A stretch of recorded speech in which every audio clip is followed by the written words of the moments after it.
Hello दोस्तों। I hope कि आप सब अच्छे होंगे और अपनी तैयारी अच्छे से कर रहे होंगे। तो जैसे कि हम सब सी टेट पेपर 2 एसएसटी के लिए 6 से 8 तक के एनसीईआरटी को एकदम line by line plus MCQ सहित पढ़ रहे हैं।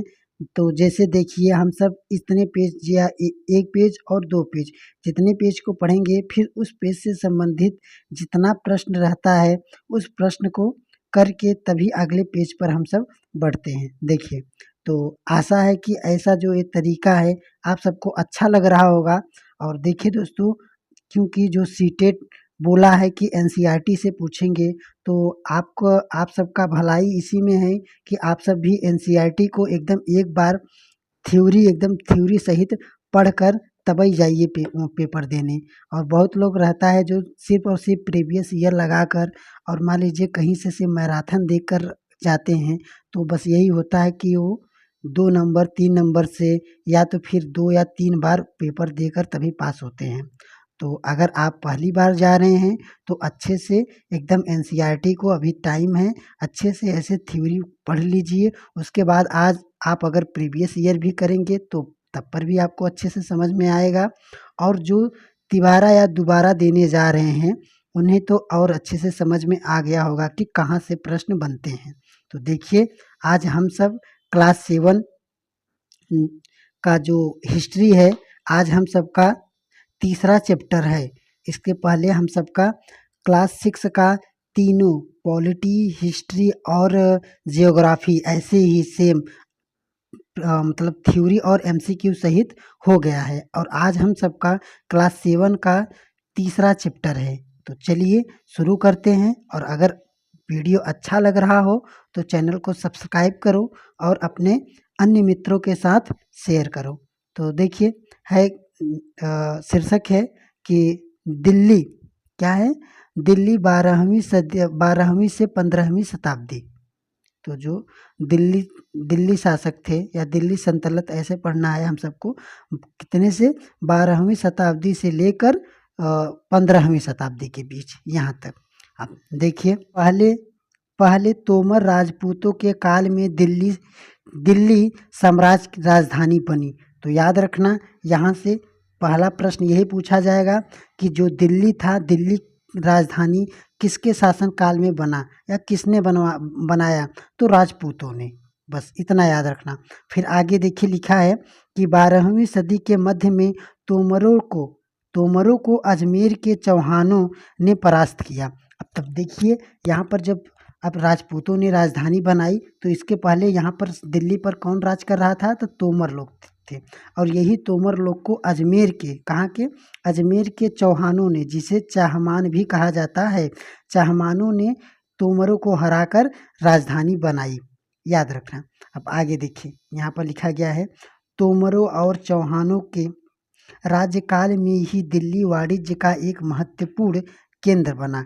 तो कभी कभी पूछा जाएगा कि किन दो कालों के बीच में दिल्ली वाणिज्य, बोलेगा कि दिल्ली वाणिज्य का केंद्र बना, दिल्ली वाणिज्य का केंद्र बना। तो याद रखना दोस्तों, आप इसको इस एनसीईआरटी पढ़ रहे हैं तो इसको हल्के में मत लेना, क्योंकि ये ऐसे लाइन ही उठाकर रखता है कथन कारक में। तो ऐसे पूछ सकता है कि दिल्ली वाणिज्य का महत्वपूर्ण कारण बना किस दो शासक के बीच में? तो याद रखना, तो यहाँ पर जब तोमर तोमर और चौहान शासक जब थे दिल्ली में, तो इन दोनों शासकों के बीच में ही दिल्ली वाणिज्य का मतलब होता है व्यापार, व्यापार का सबसे महत्वपूर्ण केंद्र बना, व्यापार का सबसे महत्वपूर्ण केंद्र बना। आगे देखिए, यहाँ पर है, इस शहर में, किस शहर में? दिल्ली में। इस शहर में बहुत सारे समृद्धशाली जैन व्यापारी रहते थे। तो आप समझ सकते हैं, तो जब दिल्ली एक महत्वपूर्ण व्यापारी केंद्र बन गया तो कभी कभी पूछेगा कि यहाँ पर सबसे समृद्धशाली व्यापारी कौन थे? तो याद रखना, बहुत सारे समृद्धशाली जैन व्यापारी थे। कौन थे? जैन व्यापारी थे। इसको भी याद रखना। आगे देखिए, जिन्होंने अनेक मंदिर का निर्माण कराया। किसने? ये जैन व्यापारियों ने अनेक मंदिर का निर्माण कराया। यहाँ देहली वाला कहे जाने वाले सिक्के भी ढाले जाते थे या देखिए यहाँ पर कहाँ पर, दिल्ली में। तो कौन से सिक्के, तो याद रखना अनेक मंदिरों का निर्माण करवाया और यहाँ देहली वाला कहे जाने वाले सिक्के, सिक्के को क्या कहा जाता था, देहली वाला कहे जाने वाले सिक्के ढाले गए, काफ़ी प्रचलित थी। मतलब यहाँ पर जो सिक्के थे देहली वाला ये काफ़ी प्रचलित थी, याद रखना। तो देखिए यहाँ पर इतना प्रश्न बनेगा, पहला कि दिल्ली, जो दिल्ली था राजधानी सबसे पहले किन शासकों ने बनाया, तो राजपूत शासकों ने, पहला एकदम। दूसरा एक था किसको हरा कर बनाया, या इसके पहले कहाँ पर दिल्ली पर कौन शासन कर रहा था, तो तोमर लोग कर रहे थे, तोमर लोगों को हराकर राजपूतों ने दिल्ली को राजधानी बनाया, पहला। दूसरा ये पूछेगा किन दो शासकों के बीच में या किन दो शासकों के मध्य में दिल्ली वाणिज्य का महत्वपूर्ण केंद्र बना, तो याद रखना तोमर और चौहान, इन दो शासकों के मध्य या इन दो शासकों के काल में, इन दो शासकों के काल में दिल्ली वाणिज्य का सबसे महत्वपूर्ण केंद्र बना। और यहाँ पर फिर पूछेगा कि जब समृद्धशाली बन गया तो वहाँ पर सबसे ज़्यादा या बहुत सारे जैन व्यापारी रहते थे, जैन व्यापारी रहते थे जिन्होंने मंदिरों का निर्माण कराया। बस आगे देखिए, देखिए 13वीं सदी के प्रारंभ में दिल्ली सल्तनत की स्थापना हुई, कितने, तो 13वीं शताब्दी में, इसको भी याद रखना 13वीं शताब्दी में, बस याद रखना, कहानी के तौर पर ही याद रखना, पर याद रखना। देखिए ऐसे ही थ्योरी पढ़ा जाता है, बार बार जितना हो सके उतनी बार पढ़िए पर एकदम दिमाग में सेट हो जाए। अब देखिए यही पेज को पढ़ने के बाद जितना भी प्रश्न बनेगा हम सब उस प्रश्न को भी इसी चैप्टर में डिस्कस करेंगे तो और अच्छे से समझ में आ जाएगा। तो दोस्तों अगर वीडियो अच्छा लग रहा हो तो चैनल को सब्सक्राइब करें। अगर आपको सीटेट एकदम, अगर आप फर्स्ट बार देने जा रहे हैं और पास करना है तब, और अगर जो 2 या तीसरी बार देने जा रहे हैं वो समझ सकते हैं कि आप ऐसे ही पढ़कर जाइए तभी आपका निकल पाएगा, वरना जान लीजिए आप सिर्फ प्रीवियस ईयर ऐसे लगाकर हर बार देने जाएंगे और ऐसे ही बस चले आएंगे। तो देखिए यहाँ पर है 13वीं सदी के प्रारंभ में, कितने, 13वीं सदी के प्रारंभ में दिल्ली सल्तनत की स्थापना हुई और इसके साथ ही दिल्ली एक ऐसी राजधानी में बदल गई जिसका नियंत्रण इस उपमहाद्वीप के बहुत बड़े क्षेत्र पर फैला था। अब देखिए आगे है कि वंशों की पहचान कीजिए, और यहाँ से देखिए बस अब इतना हो गया। अब अगला पॉइंट है, तो इस पॉइंट से क्या क्या प्रश्न बना हम सब आपको बताएं। पहला पूछेगा यही एक बार फिर से बता रहे हैं कि यही पूछेगा कि राजधानी किन शासकों ने बनवाया था, तो राजपूतों ने। फिर किसको हराकर बनाया था, तो तोमर को हराकर बनाया था, तोमर शासक को हराकर तब राजपूतों ने राजधानी बनाया था। उसके बाद किन दो शासकों के समय दिल्ली वाणिज्य का महत्वपूर्ण केंद्र बना, वाणिज्य ने समझ पा रहे हैं तो व्यापार का महत्वपूर्ण केंद्र बना, तो तोमर और चौहानों के बीच में। और देखिए कभी कभी ये पूछेगा कि उस समय, अर्थात उस समय दिल्ली सल्तनत के समय सबसे बहुत सारे समृद्धशाली व्यापारी थे, तो याद रखना जैन व्यापारी, जैन व्यापारी सबसे समृद्धशाली जैन व्यापारी थे। तो आगे देखिए अब यहाँ से, तो देखिए इस पेज को ध्यान से देखिए, इस पेज को, ये नहीं कि इस पेज से एकदम हल्के में ले लीजिए क्योंकि इसी पेज से प्रश्न बनेगा। और बहुत लोग बोलते हैं कि यार ये सन वाइज है, या तो ये मान लीजिए हाँ ठीक है ये सन कभी कभी नहीं पूछता है, का बस कभी कभी पूछता है, नहीं तो नहीं ही पूछता है। तो पर यहाँ ये जो है इससे तो पूछ सकता है। तो देखिए इसको एक चीज़ ऐसे पूछा जाता है कि ये एकदम जो लिखा गया है एक क्रम में लिखा गया है, तो कभी कभी आपको क्रम में पूछता है, तो इसको याद रखना। ये सन नहीं याद करेंगे ये चल जाएगा क्योंकि सन ज़्यादा नहीं पूछता है, तो इसको याद रखना राजपूत वंश। अब राजपूत वंश में देखिए, अब पहले यहाँ पर देखिए दिल्ली के शासक की, अब यहाँ पर देखिए राजपूत वंश, तो लिखा है तोमर, अंग क्या था, अनंगपाल, दूसरा है चौहान। अब चौहान में कौन थे, तब पृथ्वीराज चौहान, प्रारंभिक तुर्की शासक। तो पहले देखिए तोमर थे, अब तोमर के कौन हैं, तो अनंगपाल हैं। फिर उसके बाद चौहान आए, चौहान में कौन है, तो पृथ्वीराज चौहान हैं। तीसरे पे आए प्रारंभिक तुर्की शासक, तीसरे पे तुर्की, पहले पे तोमर, दूसरे पे चौहान, तीसरे पर तुर्की शासक। अब तुर्की शासक में देखिए कौन कौन से, तो देखिए कुतुबुद्दीन ऐबक, दूसरा शहाबुद्दीन इल्तुतमिश, रजिया, गयासुद्दीन बलबन। तो इन जो तुर्की शासन में इतने आए, पर चौहान में इतने हैं सिर्फ। तो इसको याद रखना। अब आगे देखिए है खिलजी वंश, फिर खिलजी वंश में जलालुद्दीन खिलजी, अलाउद्दीन खिलजी। तीसरा है तुगलक वंश, तुगलक वंश में गयासुद्दीन तुगलक, मोहम्मद तुगलक और फिरोज शाह तुगलक। ये है सैयद वंश। अब सैयद वंश में कौन आया, खिज्र खान। लोदी वंश, बहलोल लोदी। तो देखिए यहाँ से अब प्रश्न कैसे बनेगा, यही देगा कि इसको सही क्रम में लिखिए, या देगा कि सही क्रम है। तो आप इसको याद रखना कि पहले तोमर आए, फिर चौहान आए, फिर तुर्की आए, फिर खिलजी आए, फिर तुगलक आए, फिर सैयद आए, फिर लोदी वंश आए।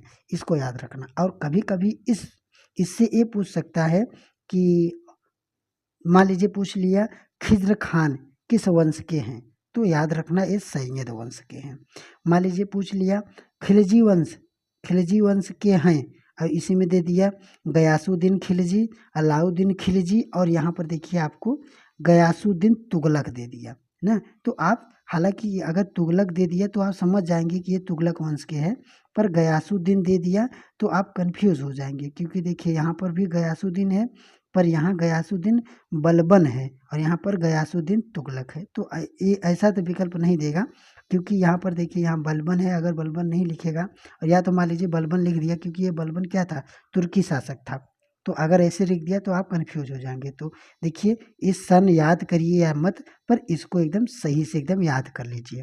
अब देखिए जैसे हम बताएं, अब प्रश्न ऐसे ही बनेगा। तो यहाँ पर लिखा गया है दिल्ली सल्तनत के शासकों के वंश को बढ़ते हुए क्रम खंडों में व्यवस्थित करिए।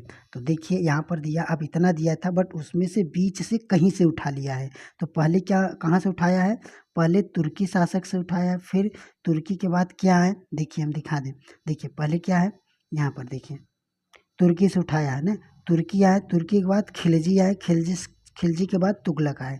तो देखिए यहाँ पर तुर्की के बाद खिलजी के बाद तुगलक। अब तुगलक के बाद कौन थे, तुगलक के बाद सैयद थे। तो यहाँ तुगलक के बाद सैयद। तो हमारा क्या हो गया, हमारा यहाँ है कि देखिए एकदम सीरियल दिया है, एकदम मान लीजिए एकदम सीधा, कोई भी इधर उधर नहीं किया है। तो हमारा हो जाएगा 1 2 3 4, अर्थात हमारा ऐसे जैसे सीधा दिया है, ये तीनों या चारों एकदम सही है। तो हमारा ऐसे सही हो जाएगा। मान लीजिए यहाँ एकदम सीधा दे दिया, कहीं मान लीजिए ऐसे उलट देगा, इसको ऊपर कर दे देगा, इसको नीचे कर देगा, या कहीं और से शुरू कर देगा, तो आप सब घबराना मत, बस उसको याद कर लेना बस। अब आगे देखिए लिखा है सुल्तानों के अधीन दिल्ली। अब सुल्तानों के अधीन दिल्ली हो गया। अब यहाँ पर देखिए ध्यान से देखिए, लिखा है इतिहास तारीख एक वचन। तो कभी पूछेगा कि देखिए तारीख क्या है, ये एक वचन है, पर तवारीख का है, ये बहुवचन है। तारीख एक वचन है, पर तवारीख बहुवचन है। जो सुल्तानों के शासन काल में प्रशासन की भाषा फारसी में लिखी गई थी। तो आपसे ये पूछेगा कि ये जो तवारीख है किस भाषा में लिखी गई थी, किस भाषा में लिखी गई थी। तो याद रखना ये जो तवारीख था या तारीख था, ये फारसी भाषा में लिखे गए थे, इसको याद रखना बस। आगे देखिए लिखा है कि तवारीख के लेखक सचिव थे। तो इसको भी याद रखना, जो तवारीख के लेखक थे वे सचिव थे, और प्रशासक कवि और दरबारियों जैसे सुशिक्षित व्यक्ति होते थे ना। और आगे है जो घटनाओं का वर्णन भी करते थे और शासकों को प्रशासन संबंधी सलाह भी देते थे।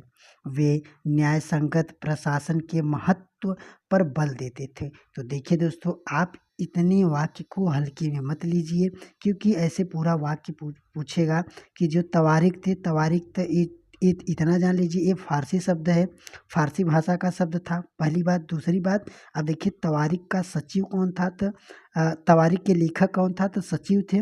अब उसके बाद ये मैटर भी कभी पूरा ऐसे उठा कर पूछता है, तो इसको एकदम ध्यान से फिर से देखिए पढ़ रहे हैं। तो जो सचिव थे, अब वो सचिव क्या करते थे, तो कभी-कभी प्रशासक, कवि और दरबारियों जैसे सुशिक्षित व्यक्ति होते थे, ना? अब बोल रहे हैं कि जो घटनाओं का वर्णन भी करते थे और शासकों को प्रशासन संबंधी सलाह भी देते थे। तो यही वाक्य यहाँ पर कि जो घटनाओं का वर्णन भी करते थे और प्रशासन शासन को प्रशासन संबंधित सलाह भी देते थे। और तीसरा है न्याय संगत शासन के महत्व पर बल देते थे। तो ये 3 बातों को एकदम याद रखना। अब आगे देखिए न्याय चक्र। अब न्याय चक्र कैसा था, तो कैसा न्याय था, जैसे कोई भी न्याय लेता था या कोई भी, तो कैसे न्याय लेते थे। अब देखिए यहाँ पर है 13वीं सदी के इतिहासकार फक ए मुदवीर ने लिखा है।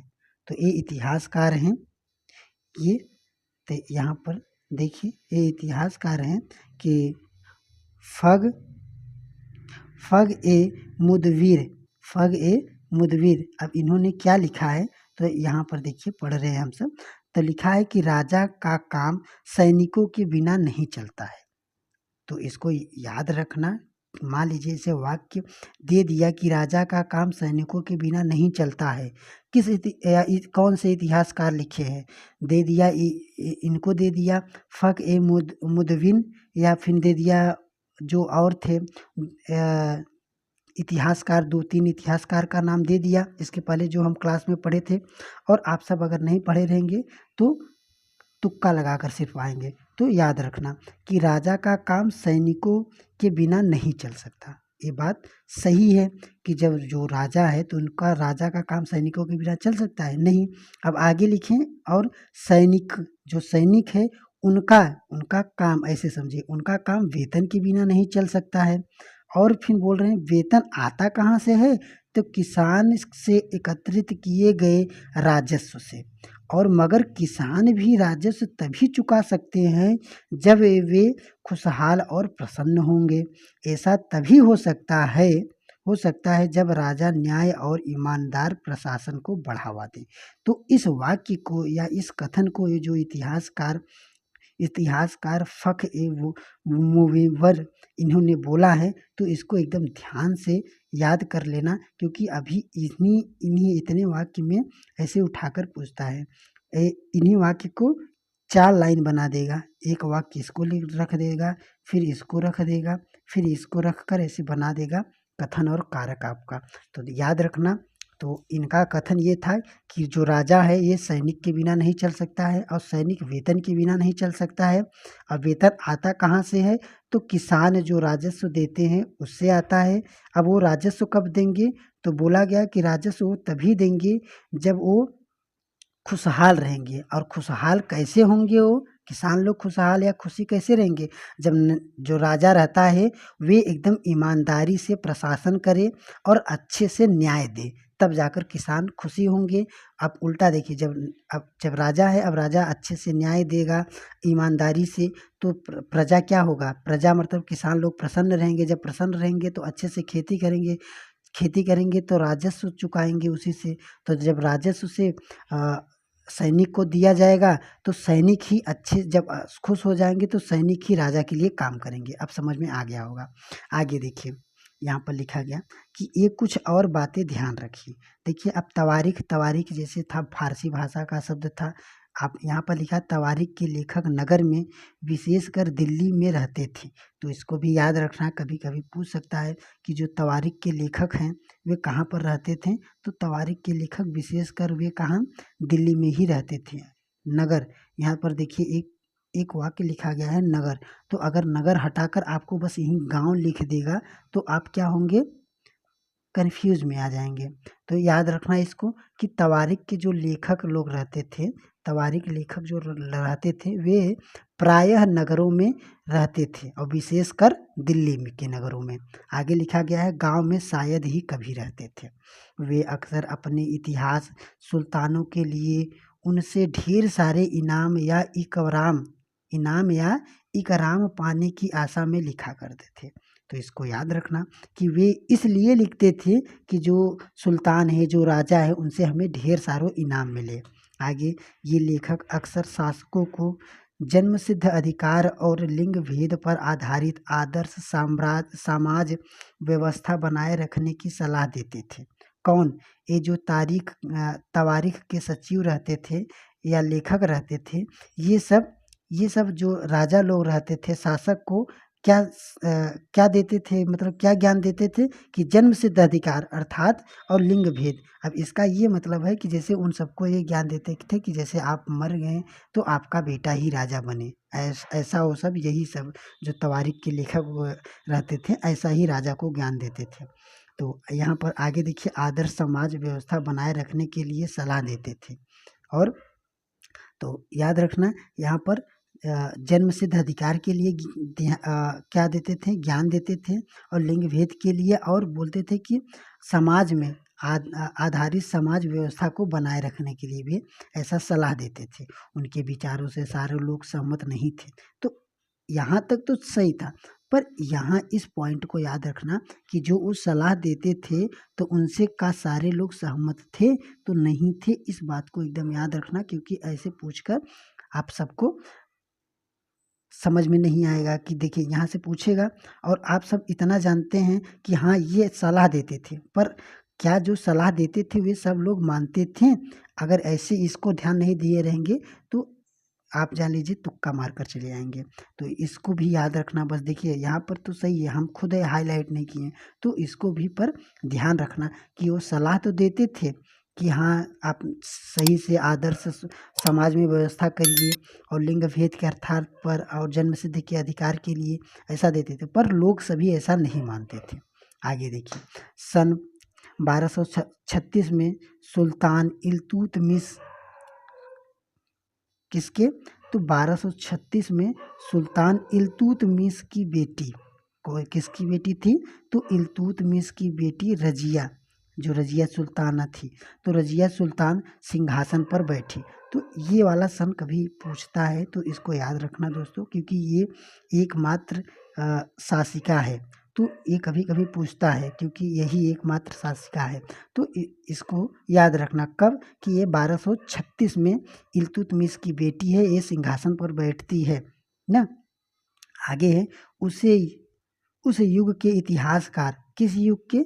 जिस युग में ये बैठती है ना, जिस युग में अर्थात 13वीं शताब्दी में ऐसा था।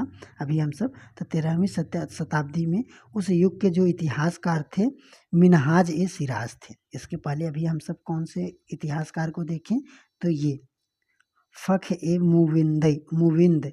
तो ये इसके देखिए एक बोले कि कैसे कैसे न्याय चक्र रहता है। अब उसके बाद ये हैं, ये कौन है? मिनहाज ए सिराज हैं। मिनहाज ए सिराज ने स्वीकार किया कि वह अपने सभी भाइयों से अधिक योग्य और सक्षम थी, लेकिन फिर भी वह एक रानी को शासक के रूप में मान्यता नहीं दे पा रहे थे। कौन? इल्तुतमिश। इल्तुतमिश के जो बेटे थे और यही जो बेटी थी रजिया, तो ऐसा माना जाता है कि जो इल्तुतमिश के जो बेटे थे, बेटे से या जितने भी बेटे थे उन बेटों में से ये जो रजिया बेटी थी ये सबसे ज़्यादा योग्य थी। तब पर भी मान लीजिए जो शासक लोग रहते थे इन्हें रजिया सुल्तान को शासन करने के लिए आज्ञा नहीं दिए ना। तो देखिए, तो यहाँ पर है, लेकिन फिर भी वह एक रानी, देखिए फिर भी वह एक रानी को शासक के रूप में मान्यता नहीं दे पाए।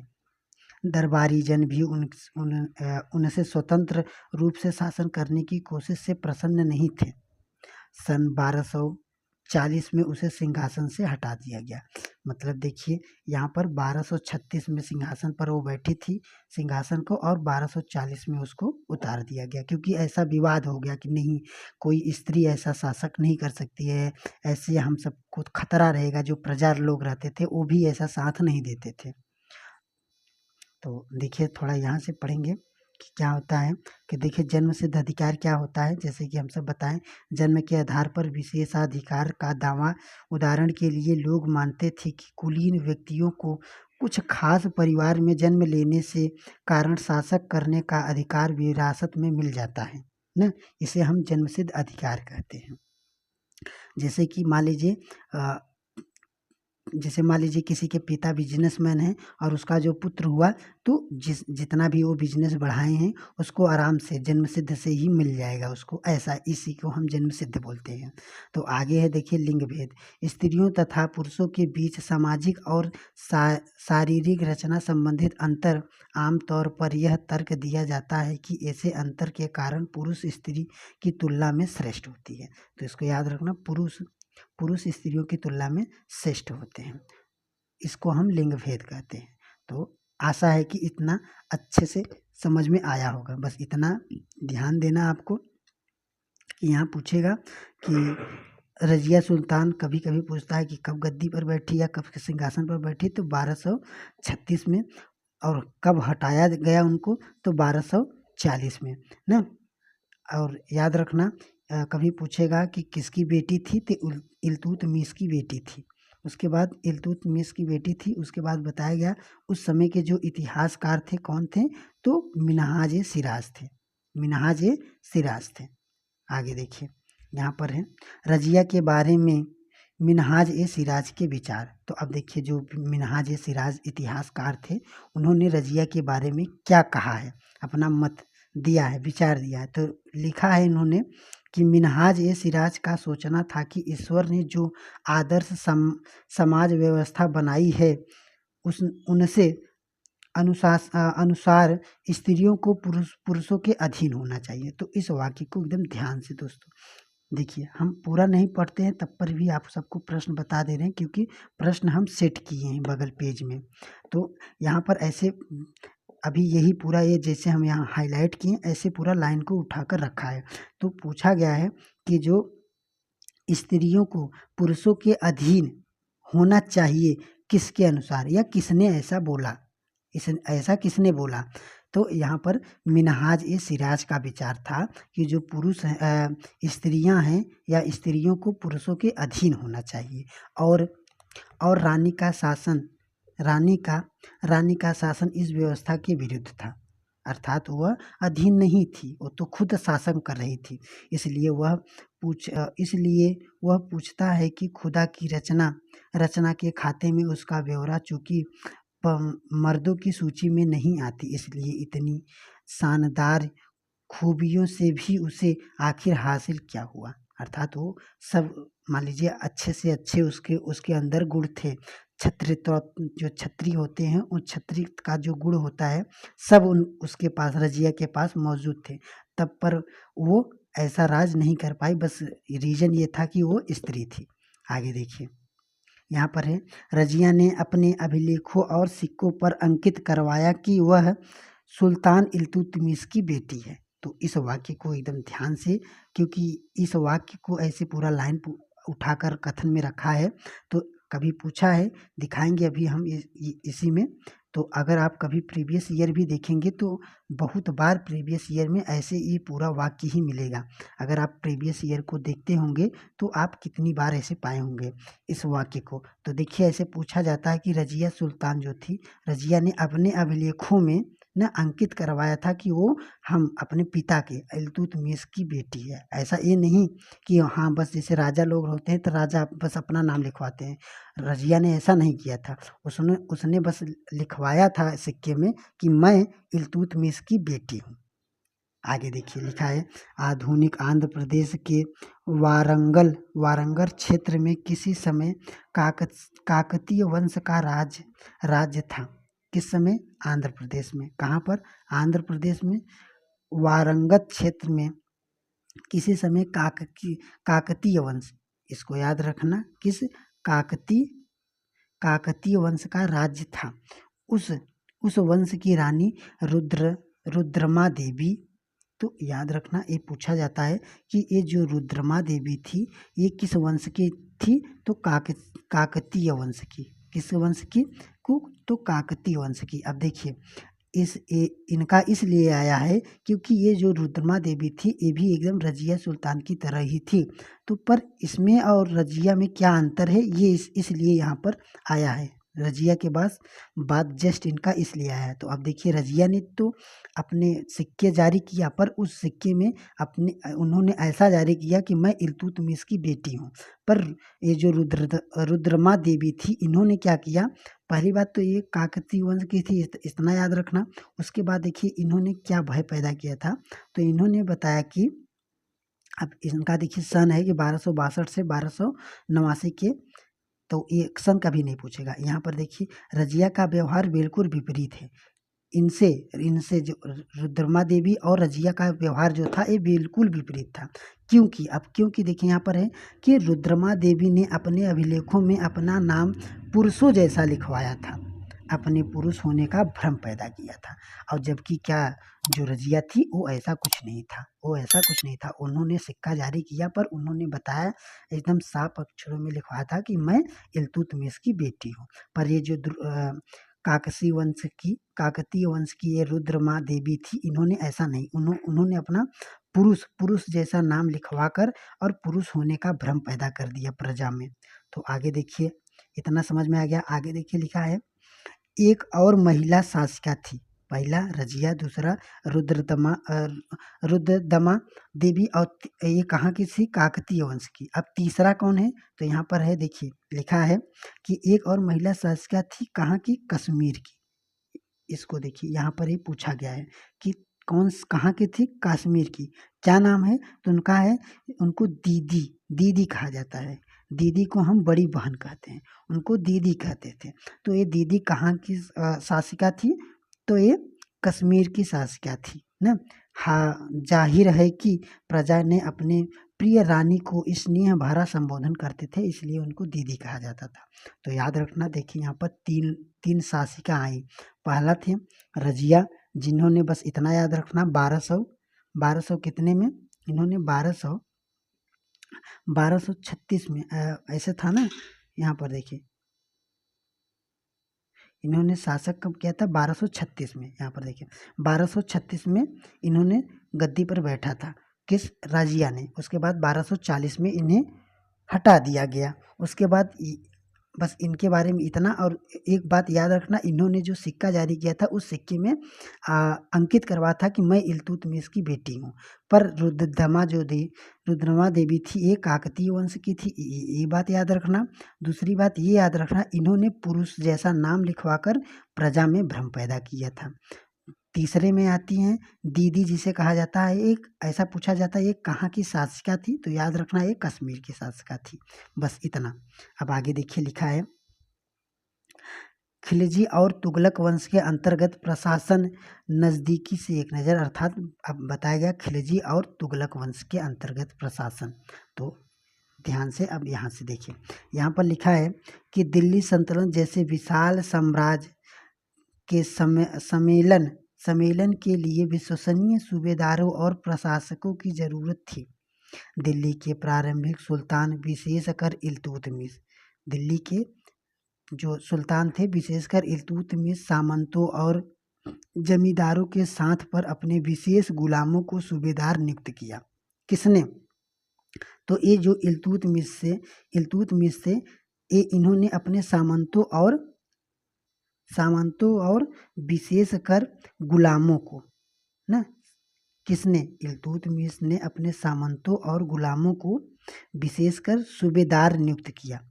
आगे है, अधिक पसंद करते थे, मतलब नियुक्त करना अधिक पसंद करते थे। तो बस इतना याद रखना, जो इल्तुतमिश से ये क्या थे कि जो ये सामंत लोग थे और इनके जो गुलाम थे, इन्हीं दो को अपना नियुक्त करते थे सूबेदार, और अच्छे से पसंद करते थे, और किसी को नहीं कि हाँ इससे योग्य कोई है उनको लाया जाए, नियुक्त किया जाए, नहीं। बस जो अपने इनके जो सामंत थे और इनके जो गुलाम थे, इन्हीं को ढूंढकर अपना सूबेदार नियुक्त करते थे। इतना याद रखना। इन गुलामों को फारसी में बंदगाह, देखिए यहाँ पर प्रश्न बना गया है कि गुलामों को फारसी में क्या कहा जाता है, तो याद रखना, गुलामों को फारसी में बंदगाह कहा जाता है।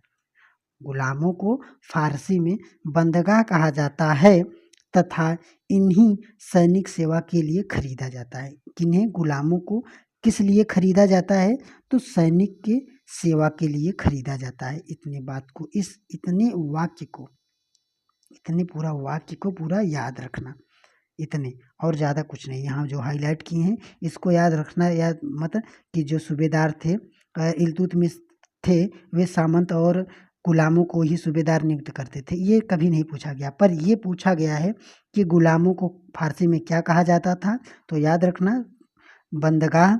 और आगे लिखा गया है जो गुलाम थे ये क्या काम करते थे, या इस ये गुलामों को क्यों खरीदा जाता था, तो यहाँ पर लिखा गया वे सैनिक सेवा के लिए खरीदा जाता था।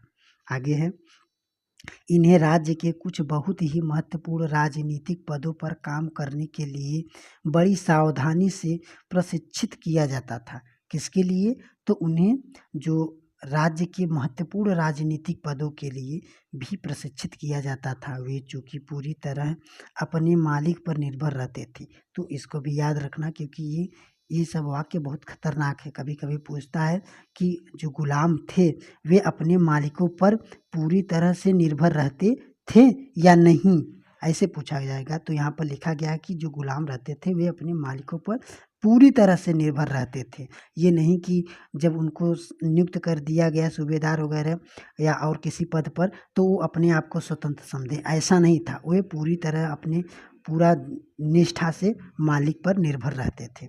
इसलिए सुल्तान भी विश्वास करके उन पर निर्भर हो जाते थे। जो सुल्तान जो राजा थे, इसलिए उन पर भी विश्वास करके एकदम निर्भर हो जाते थे उन पर। अब देखिए यहाँ पर देखिए लिखा गया है रुद्रमा देवी किस वंश की शासिका थी, तो याद रखना। देखिए अभी हम 2 या 3 बार इसको रिपीट करके बताएं। तो देखिए काकतीय वंश की, होयसल वंश की, पांड्य वंश की। तो देखिए यहाँ पर हम सब देखें कि काकतीय वंश की थी। कौन, रुद्रदमा देवी ने काकतीय वंश की। आगे देखिए दूसरा है मध्यकाल में जो रानी दीदी या दीदी किस क्षेत्र की शासिका थी। जो रानी दीदी या रानिया अर्थात दीदी जो कहा जाता था, बड़ी दीदी कहा जाता था, उस किस क्षेत्र की शासिका थी, बस इतना पूछा जाता है हर बार। तो याद रखना इसको, हम सब अभी पढ़ें। तो ये किस क्षेत्र की शासिका थी, गुजरात की, कश्मीर की, मालवा की, राजस्थान की। तो हम सब क्या पढ़ें कि वो कश्मीर क्षेत्र की शासिका थी। तो और देखिए एक प्रश्न हम और बता रहे हैं आप सबको। यहाँ पर देखिए जो अभी आया, तो देखिए दोस्तों ऐसे पूरा प्रश्न जितने चैप्टर हैं उस चैप्टर से संबंधित पूरा प्रश्न हम इकट्ठे करके तब आप सबको ऐसे पढ़ाते हैं। तो देखिए एक प्रश्न नहीं मिल रहा है, उसको हम देखिए आप सबको दिखा रहे हैं। तो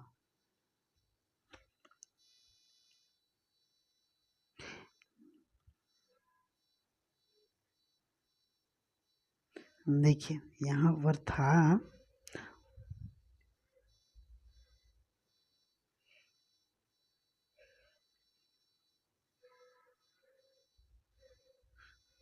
देखिए यहाँ पर अभी जो हम इस चैप्टर से पढ़ें शायद ये प्रश्न वहाँ पर नहीं सेट कर पाए हैं, तो इसलिए हम यहाँ पर। तो देखिए यहाँ पर लिखा गया दिल्ली सल्तनत के अंतर्गत जो बंदगाह शब्द किसके लिए प्रयोग किया जाता था। देखिए अभी तो हम सब बस पढ़े थे ऐसे सीधे कि गुलाम के लिए बंदगाह शब्द का प्रयोग किया जाता था। और याद रखना यहाँ पर देखिए फारसी कहीं पर नहीं दिया है। अगर कहीं पर ऐसा दे दिया है कि दिल्ली सल्तनत के लिए जो बंदगाह शब्द गुलामों के लिए प्रयोग किया जाता था वो किस भाषा का था, ऐसे पूछ दिया तब, तो याद रखना वो फारसी भाषा का है। और बंदगाह किसके लिए प्रयोग किया जाता था, तो याद रखना एक गुलामों के लिए प्रयोग किया जाता था। इस एकदम मोस्ट इम्पोर्टेंट है, इसको याद रखना। देखिए वहाँ पर नहीं सेट कर पाए इसलिए यहाँ आपको दिखाएं। तो देखिए दोस्तों अब कहाँ तक हम सब पढ़े, ये देखिए यहाँ तक हम सब पढ़ चुके हैं और ये इस प्रश्न को कर चुके हैं ना। तो अब देखिए दोस्तों अब ये वीडियो ज़्यादा लंबा हो जाएगा, तो अब हम इस वीडियो को जो चैप्टर है इस चैप्टर को हम सब 2 पार्ट में करेंगे। तो चलिए देखिए अब यहाँ से हम सब अगले वीडियो में पढ़ेंगे। तो आशा है कि आप सबको समझ में आ रहा होगा ऐसे कि प्रश्न कैसे बन रहा है। देखिए 2 3 4 प्रश्न रखे हैं पर समझा कितने रहे कितने प्रश्न को रहे हैं कि ऐसे भी पूछ सकता है, तो इन बातों को भी ध्यान रखना। ये नहीं कि सिर्फ जितना प्रश्न है सिर्फ प्रश्न प्रश्न ध्यान दें, क्योंकि प्रश्न तो बस जितना पूछा गया है कहीं से इधर उधर उसको हम रखे हैं, पर और समझा भी रहे हैं कि ऐसे भी प्रश्न बन सकता है, तो इन बातों को भी ध्यान रखना। तो चलिए अब मिलते हैं अगले क्लास में।